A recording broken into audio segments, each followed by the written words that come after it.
decided to help us. And today we are going to study Surah Al Imran. I will be very grateful if you tell me why this surah is called Al Imran. This surah is called Al Imran because there is an ayah, a verse in this surah which talks about the family of Imran.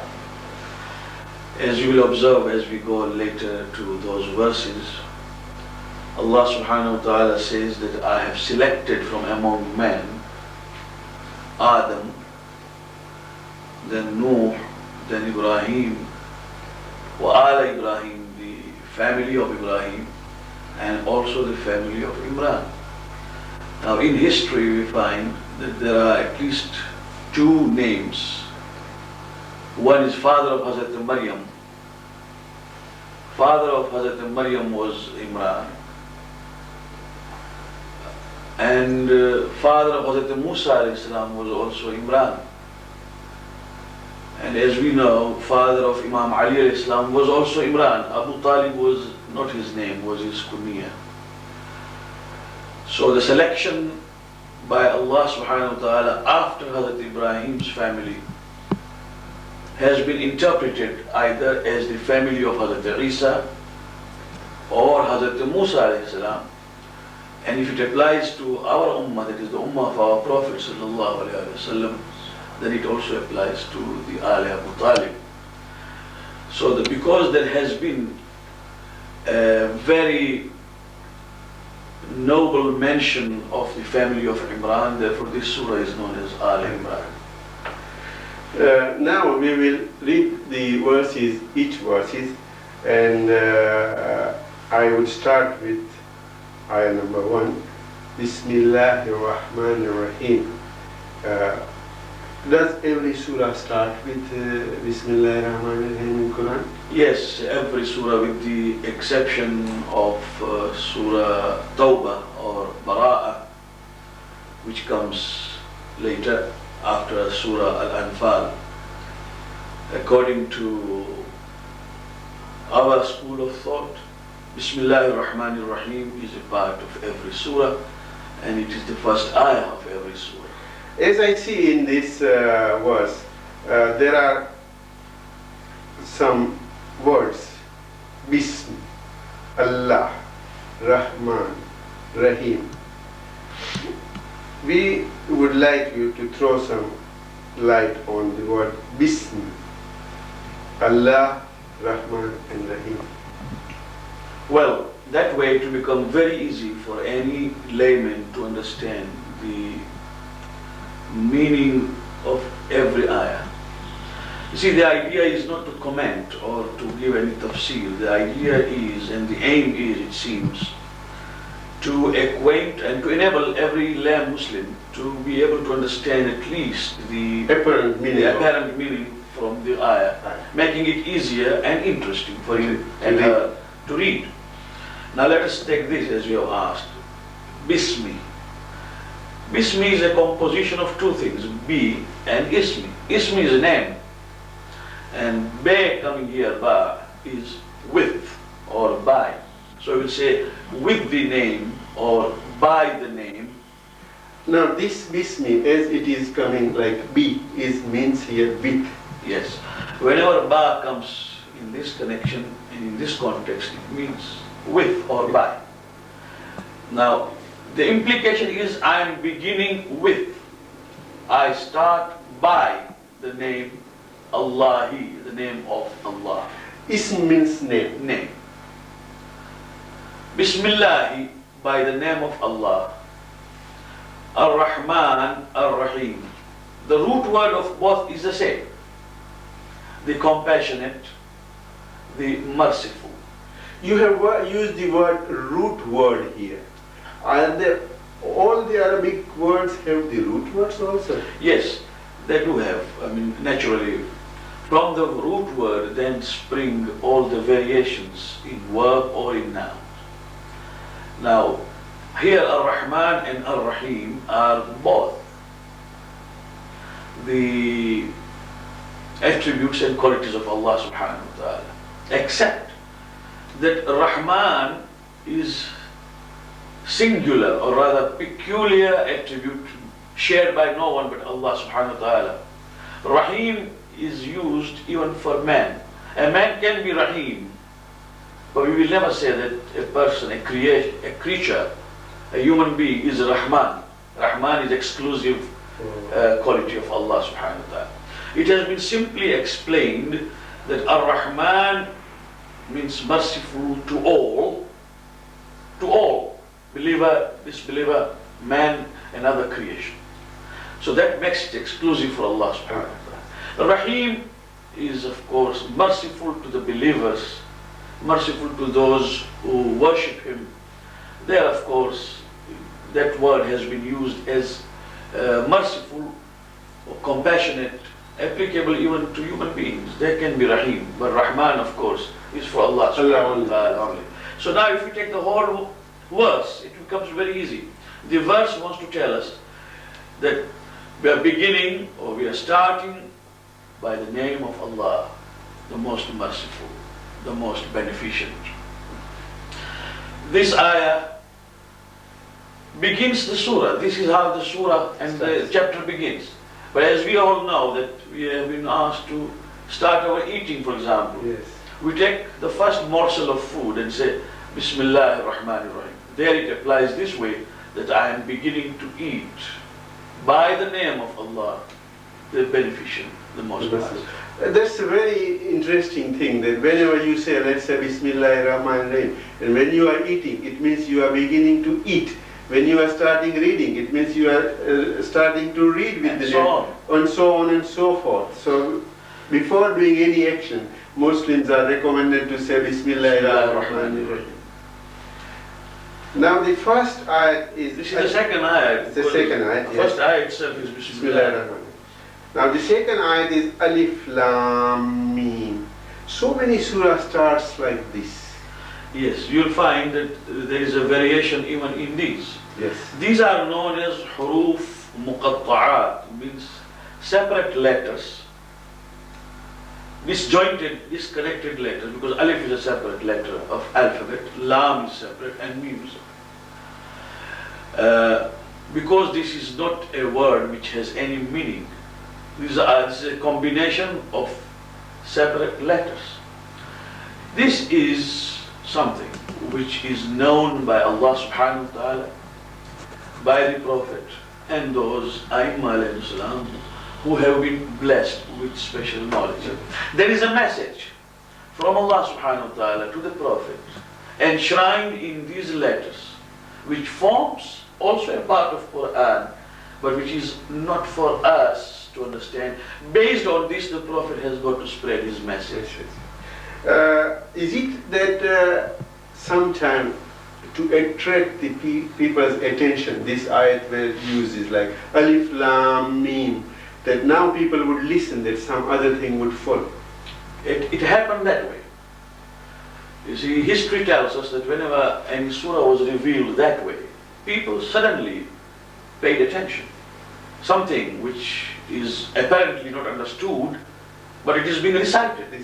So people were attracted and expecting things to follow which would be legible or understood by them. Yes, that was one of the things. But as we now know from the reported history and from the commentaries that have been written, that these have special meanings which we might not know. Now the next ayah is, I would just try to analyze the words. Allahu la ilaha illa huwa huwal hayyul qayyum. There are Allah word again, there is a word la, there is a word ilaha, there is a word illa again, there is a word huwal, huwa, hayyu and qayyum. Now Allah, this word is so many times you find Allah. Allah is a name of God. Now, the beauty of this name is that this is the only name of God in Islam. The rest are all qualities. This is the only name of God. The God. only name. And therefore, the beauty of this name is that it has no plural, in a sense. It has no feminine. It has no gender. Allah. So the translation may be anything. We can say a God or whatever. Allah is His name. One who is worshipped and upon whom every creation is dependent. Allah. Now, to make very easy the meaning, Allah is, of course, the name of God in Islam. It therefore means God. La means no. It is a negation. Negative. Ilaha. Now this is God with small g and not capital G. There is no God. La ilaha. La is no. Ilaha is also God. God, but that is With a small g. But that is a small g. No deity, no God. Illa, except who. That means he. Huwa is in Arabic a pronoun for third person masculine. Third person masculine. Allahu, Allah, la ilaha, there is no God, illahu, but He. Then it is Al-Hayy. Al-Hayy is self-subsisting or alive. Al-Qayyum, by whom all things subsist. Al-Qayyum means by By things whom? which all things subsist. You see, I'll explain to you, it comes from Qama. Qama means he stood. Qayyum is one who stands for all your needs after having created you.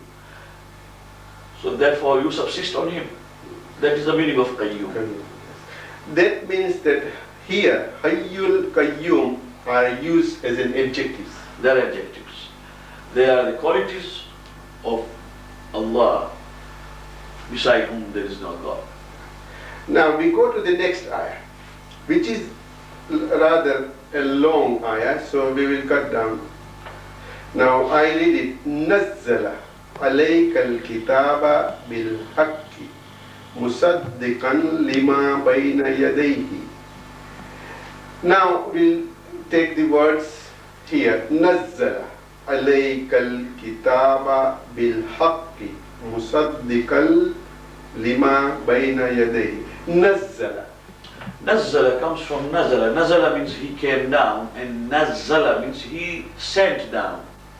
Is this in past tense? Yes, it is past tense. Nazzala is from Nazala. And Nazzala, he sent down. He made things to come down. That is the meaning. Alaika is a combination of ala and ka. Ala means upon, and ka is a pronoun used for you. When these are combined, there is a ye put in between. Alayka, upon you. Nazzal alayka, he sent down upon you. Al-kitaba, the book. This refers to Quran. Now, as it is used al here means the, isn't it? Alif Lam is the article which means the. Nazzal alayka al-kitaba, he sent down upon you the book. Bil haqqi, Be again is with. Bil haqqi, with the truth. Again, here, bil means Ba is for this. With the truth. Musaddiqan, as we know, sadaqa means he spoke the truth. Siddiq is one who speaks the truth, or sadiq. Musaddiq is one who authenticates, certifies, verifies, confirms. confirms. So the book, the quality of this book is that it is musaddiqan. It verifies, certifies and confirms. Lima bayna yadayhi. Everything that is before it. Lima, for that which. For Lam is for. Ma, that which. Bayna, between, and yadayhi, two hands. Yadun in Arabic is a hand. Yadani, two hands. Yadayni means two hands. Now when you say between two hands, means for that which is before you. before you. Yes. That is a figurative way of speaking. Bayna yadayhi means between two hands. Means it has come to confirm and verify that which is before it. Before it, yes. And then وَأَنزَلَ التَّوْرَاةَ وَالْإِنْجِيلَ. He is the same God who also sent down. Nazzala and Anzala have same meaning. Tawrat, that is Torah, which was sent to Hazrat Musa alayhi salam. Wal Injil, the book which was sent to Hazrat Isa alayhi salam. من قبل هدى للناس وأنزل الفرقان. Min qablu, before this. Qabl, as we know, is before. Min qablu, that means before. Because Tawrat and Injil were revealed or sent down before Quran. Hudan linnasi. Hudan is from Hidayah, guidance. In the form of guidance. Lam again is for. Nasi is people. Guidance for the people. وأنزل الفرقان. And then he says, Allah says, He sent down Furqan. Al-Furqan is from Farq, discriminating, distinguishing. Now, Quran is known as Furqan because it distinguishes between truth and untruth. So he sent down Furqan. This is what. So there are a couple of things mentioned here. Nazzala, that he has sent down, which is before you now. Would this mean Quran? Baina yadayhi. The first one is of course the Quran. And the second he has already mentioned. This is the beauty of Quran, that it confirms the preceding books. Yes. Now we go to the next ayah. It is a continuation of the same ayah. Yes. Innal ladhina. Innal ladhina kafaru bi ayatillahi lahum azabun shadid. Inna, whenever you see inna, it means surely, undoubtedly. It is for emphasis. Alladhina means those people. Kafaru, who disbelieved, is past tense. So kafaru would be again an adjective for allazina. No. Kafaru is a verb. Kafaru, kafara. So kafaru is a verb here. Yes.